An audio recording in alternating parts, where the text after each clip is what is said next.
Demografia, mercato del lavoro e retribuzioni in Veneto. Il rapporto annuale di IRES, presentato nella sede regionale della CGIL a Mestre, disegna un quadro in chiaroscuro, a partire dal processo di invecchiamento della popolazione che colpisce anche il mondo del lavoro. Abbiamo poi l'altro dato che emerge, che il lavoro in Veneto c'è sicuramente, ma che le assunzioni sono per lo più precarie, e questo rappresenta un tema di problematica per le persone che vengono inserite con questa tipologia contrattuale, per la prospettiva di vita futura. Il lavoro è precario ma c'è. Negli ultimi anni i tassi di occupazione nazionale sono sempre inferiori di circa 7 punti percentuali rispetto al Veneto. C'è poi il fatto che rimane una grossa differenza di stipendio tra uomo e donna, del 29% nella retribuzione media annua, dovuto solo in parte alla maggiore presenza di contratti part-time tra le lavoratrici.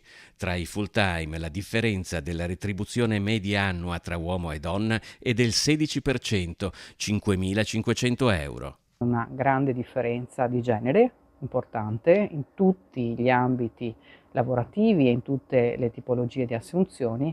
Chiaramente questo dato si accentua rispetto a chi è assunto in maniera precaria. Abbiamo anche in Veneto migliaia di lavoratori che sono assunti in maniera precaria, che sono sotto i 10.000 euro di reddito, e che un reddito che di fatto è sotto la soglia di povertà.